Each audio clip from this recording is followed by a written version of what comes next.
The kicker for the investor night tonight was the changes that are happening with legislation with the rental laws, and I think 2 years ago was our last investor night, and it was I think a state election was coming, and the only talk was of changing rental laws.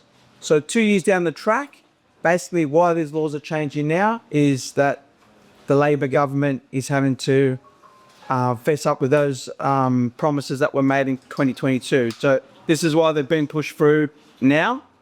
Might have something to do with another election coming, but so we're going to just go through the overview of changes. There's some changes that already started on the 31st of October 2024, and those changes are in effect already. And basically they were that you can only increase the rent once a year. That was the main one that affected us from that change. We'll talk about enforcement and compliance and the summary, and then some questions and answers at the bottom. So overview of the changes, what's happening. So yep, as I said, it's a significant enhancement to the existing rental laws in New South Wales, designed to create a more balanced framework for both renters and landlords. This legislation reflects a concerted effort to address long-standing issues within the rental market. So again, the implementation dates, the 31st of October, and obviously the second ones now, the most important ones are coming on the 19th of May 2025. The reason that they were staggered is so that everyone could get all sort of worked out, and obviously the 19th of May one, there'll be a big change in the actual leases will change, notice periods are changing, so you need new notice forms and stuff like that as well. And obviously the main focus in this legislation will be rent increases, restricting tenant fees, clarifying lease terminations, and pet ownership is a big one as well, and improving payment methods. So that's a bit of a rundown. Purpose of the change, is again, it's just a commitment that the government made, the New South Wales government, and now they're having to sort of come through with the goods as far as that's concerned. Stability, clearer rules regarding lease termination and rent increases. So they're the big ones. And again, the primary objective is to create a fairer, more stable rental market, which we know doesn't really happen when these changes are made. I think, most of the changes are very knee-jerk reactions. So I guess at the moment it's fair to say that the rental market is quite tight. So straight away what happens, they look to ease that by putting in new legislations that they perceive are going to put a stop on rising rents and make it easier for tenants. The reality is, and what we see, is that when these legislations come into play, it actually affects the people that they're trying to protect, more so than it does sort of landlord sort of thing. So the tenants in the end end up sort of having to sort of deal with whether it be rising rents, limited properties, because a lot of people, and these legislations have already been in place in Queensland and Victoria for the last 12 to 18 months. And in those states, they've found that a lot of landlords were sort of selling their rental properties, investment properties, which in effect makes less properties available, which supply and demand, the rents go up. So again, they're not helping the tenants. Some of these legislations are being made. So under the new regulation, the rent increases are limited to once a year, which, look, at the end of the day, it's not a biggie. I think our processes have always been, you review it once a year. You probably review it at every inspection you do, which is every 6 months, but increase it realistically once a year is sort of fair. So that's not going to change things that too dramatically for us. The limitation on rent increases applies uniformly. So that's the new and existing leases already in place. And that just, gives renters the new protection regardless of when their lease began. Initial fees, look, we've never charged tenants upfront fees. I mean, that legislation changed, back in 2010, where the tenants used to pay half of the lease preparation fee and the owner paid the other half. That was out in 2010. I think what they're talking about here is that there are platforms that tenants can go on and put all their details to store their information, and then agents sort of use these third-party sort of groups and the tenants pay for it. So that's what they're going to be stopping, which is, again, it's not an issue because we've never really done that anyway. And the same for background checks. Our landlords will know that we do searches on all our tenants on a national database, but that's something that we just absorb the fees on that. So I think every check that we do costs us something like $15 for each person, but we've always just absorbed that. I think some agent tried to cast that back on, so that's why that's sort of come into play now. Changes for 19th of May. So the big ones, so when you're ending a tenancy now, the landlords will need to provide reasons for terminating the tenancy. So the reasons will be, and we'll go down, and they'll be listed, but, you know, and most people say, oh, okay, well, you know, what's the big deal? We'll just say that we need the place back. That's not going to be good enough. So there's going to be forms that will come with it that we will need to fill out, and those forms will stipulate why the tenants have been served notice. And the kicker on that is that you can still say, oh, okay, well, it doesn't matter, no one will be looking, but you'll see as we go through the information, New South Wales Fair Trading, along with Bonds Online, are the ones that are going to be keeping this information. So the information will have to be supplied to them, and then they have a task force. They have a commissioner that's in place now, and she has a team that will be their job, is just to look at compliance. So if you're giving your tenant notice because you said you were moving in yourself, they will be monitoring that, and they will see if the property comes back on the market, or a bonds lodge, or someone puts the electricity in another name at that property, they're going to know. Okay, so there's no way around it. Like, I get asked questions all the time when people want to rent. Oh, can I get cash? You know, like, the reality is these days everything is linked. So no matter what you do, it's going to be there. Whether it be you put the power on, everyone that rents a place has a Medicare card or receives benefits, they know everything. So there's not going to be any way around it. So I know that already people are scheming ways to get around it, but it ain't going to happen. So valid reasons for ending the lease. Obviously, if the tenant breaches the agreement, there's property damage or rent arrears, it'll be the same. 14 days notice, and that'll be, you know, the same. If the property's been sold or offered for sale, and it's on a continuing agreement, which means the fixed term has finished or it's been offered as vacant possession, then that will be a reason that you can sell the can give the tenant notice. To renovate or demolish the property, that'll be a reason. Occupied by landlord or family, that'll be a reason. And converted from rented to another use, that sort of, we don't see much of that in our area. So again, there will be reletting restrictions. So after the termination, so if you give your tenant notice because it's not going to be used as a rental anymore, there will be a 12-month, I wouldn't say ban, but you're not allowed to rent for 12 months, basically. If the property's been sold, you won't be allowed to rent it for 6 months. Landlord or family move in, 6 months. Demolition, 6 months. Renovation repairs, 4 weeks. And there'll be penalties that apply if a new lease is signed too soon. Say you gave the tenant notice because you're going to sell it and then it doesn't sell and you want to put it back on the rental market, you actually have to go back to NCAT, which is a tribunal, and get permission. So you'll need permission to put that property back into the rental market. So, yeah, I don't know how that's going to play out because there's already backlogs with NCAT, and potentially I think at some stages we're waiting 3 months for a hearing. So I don't know if they thought about it too well, but they're going to get have a lot of traffic going their way. So the notice periods as well have changed. So if the tenant is on an ongoing lease agreement, I call it, it's 90 days notice. So the same as it is at the moment. If they're on a fixed term, which is less than 6 months, then it's a 60-day notice period. And if it's a fixed term that's greater than 6 months, then it's a 90-day notice period. Obviously, shorter notice for breaches. And once you give the tenant 90 days notice, even if the lease still has 3 months to run, they can move out any time. Okay, so what that's happening at the moment as well. We give them notice, they move out, but the lease hasn't ended. So we effectively charge them a break lease fee because they haven't fulfilled that agreement.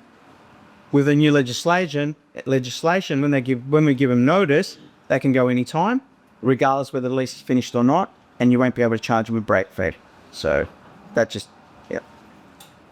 Pet ownership, okay, this is a big one as well. I know it freaks a lot of people out. Look, I guess we're all, a lot of us are pet lovers. And look, I would say that some of our best tenants have pets, you know. So, you know, for us, it's probably not as daunting as it is for, I guess, the general public, because we do see a lot of good tenants that have pets and we don't have problems with. But we've also seen the bad side of it as well. So, you know, what this means for us is that I guess we have to be better in our reporting initially. So if we're handing over the property to someone that will have a pet, you know, our reporting has to be better. So that we have to be really sort of diligent and really pedantic about the way we report, because that's going to be important at the end of the day when they move, if there is damage and stuff like that. So basically what will happen is that, yeah, we can't advertise any longer that no pets are allowed. So, and we stopped doing this back in October when it was already sort of passed through the Parliament. So we stopped doing that. A tenant can basically request permission to have a pet, and a landlord would need to respond within 21 days. If you don't respond, then they can have the pet automatically, and you won't get the terms and conditions that go with that approval. So if you approve it, there will be a set of terms and conditions which we're yet to sort of be finalised. So we don't know what those terms and conditions are going to be, but it might be, I'd say it'd be similar to what we've got at the moment. They have to steam clean the carpet, maybe they have to fumigate, you know, something along those lines. So if you accept their request and they get permission, then you'll be able to be covered by those terms. If you don't, then you won't be covered by those terms. So I guess, you know, a lot of people say to me the same thing. Well, we just won't accept a tenant that has a pet. And that's okay. But understand that once they move in, they can say they've got no pets and move in tomorrow, and they can say, I've got a pet now, and you won't be able to stop that. So, you know, I guess it comes down to screening the tenants. And again, I think, you know, one of our things is that we try and do that pretty well. And it's not just about the information that we get, it's more about meeting the people. And I always say, if the tenants are good, the pets will be good. If the tenants are going to be bad, can you bet your bone and dollar the pets are going to be no good as either. So I think, you know, like, it is a bit daunting when we think about it, because we have seen, you know, the smell that sometimes comes with it, you know, but it is what it is. What I would recommend for those that don't have landlord insurance, I think now's the time to really think about taking on a good landlord insurance policy. And when I say good landlord insurance policy, probably don't mean the big insurance companies, or probably don't mean the banks, or probably don't mean the supermarkets. You need to go with a specialised landlord insurance. So Property Insurance Plus, Tertiary, EBM, there's a number of them that have the proper cover that you need for pet damage, because a lot of those big insurance companies will exclude pet damage. So you need to be really diligent when you look at the product disclosure statements to make sure that that's covered in there. So we can refuse, or a landlord can refuse, if there's too many animals on the site. So if they've already got a dog, you don't want another dog. Unfortunately, looking at the regulations, they reckon that 4 is... So, you know, a unit or a studio, yeah, they may have a cat or a moodle or a poodle or something like that, and that might be okay, but you wouldn't allow them to have a horse or something, you know. So, so that you can say no as well. There's no fencing, space, and animal welfare. When our institute, Real Estate Institute in New South Wales, lobbied very strongly against these changes, and they had someone in from the RSPCA who did, you know, a sort of a big sort of spiel on it. But again, it's just, yeah, look, I think it was a big thing in COVID where everyone wanted pets, you know, and everyone was home, they had time. But what we realized, as soon as that was over, like, people had to go back to work, and what do I do with this pet? We've got to get rid of it, sort of thing. And I know that the shelters had a big influx of people handing back pets as well. So, you know, even when we put pets allowed at some properties, out of 10 applications, we might get one that has a pet. So it's not a massive problem for us. And because primarily a lot of our properties are apartments, and the demographic will be couples, professionals that are working and stuff like that. Where we see it a lot is in homes, families. You know, that kids want a little dog, and that you will get that. But hopefully they've got yards and enough room for the dog to run around in, sort of thing. So, but you can still say no. I don't get this one. Pet damage would exceed bond. Any pet damage is going to exceed the bond. Like if you have to replace carpet, I don't know, 2-bedroom unit, that's $3,000 now. So, and your bond might be $2,000. So that, I don't know. Yeah, I don't think that's going to sort of really be a reason that you can say no. The landlord lives at the property, so if it's a flat or a duplex or something like that, potentially a landlord might have allergies or things like that. Yes, you can. If you have, I believe, if you've got plans to move back into the property and you suffer from allergies or something like that, that could be a reason that you say no to a pet. So, and obviously breaches of laws of council rules and strata bylaws. The strata bylaw one is not existent. Like strata cannot refuse you to have a pet. So that's the first thing. You can't use strata as an excuse because they can't stop you. So at the moment, our landlords can stop tenants from having pets, but strata cannot. So that won't be one that holds up in this area anyway. Renters refuse. So again, if the regulations come out and say you've got to stem clean carpet, fumigate, and do this and that, and they say no, we're not going to do that, well then you can't have a pet. So, but look, I know there's a lot of talk about this and people being worried about it, but I think it'll just sort of play out.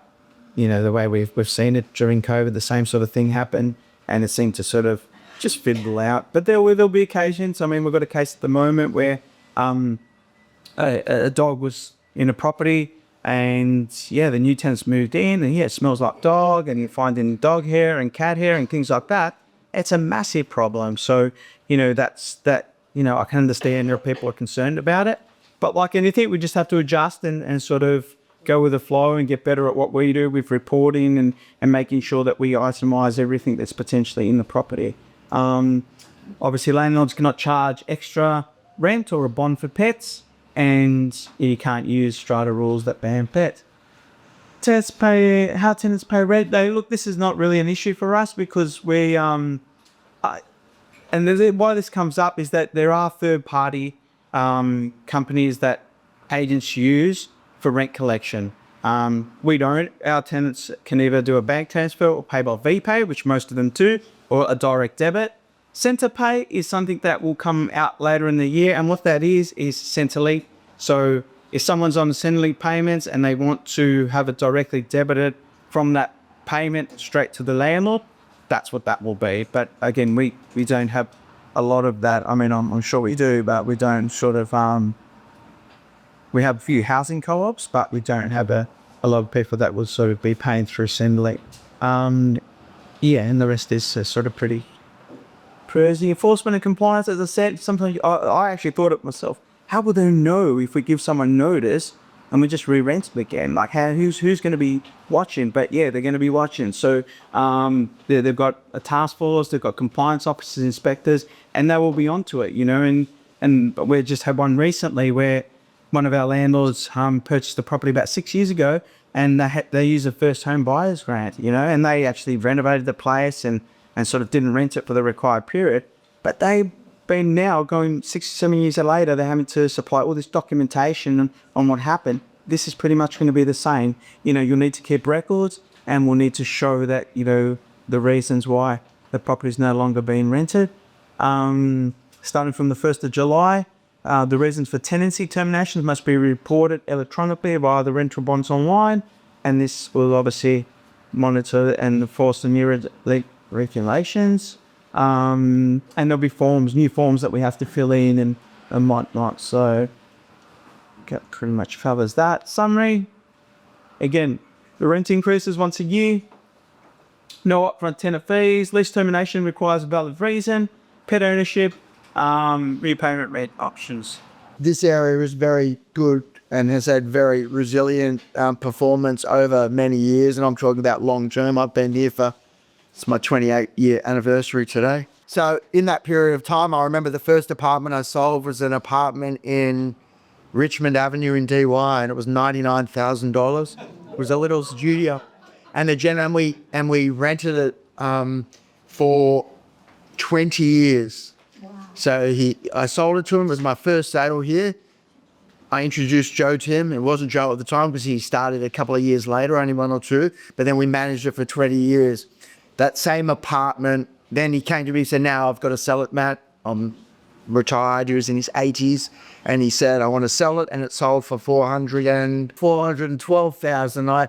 And I thought about it. It was not the best apartment. It was only about a 28 square meter apartment with no parking and a balcony, small little balcony and a shared laundry for $99,000. So it was the cheapest in the market. It was in a street that was considered the cheapest street.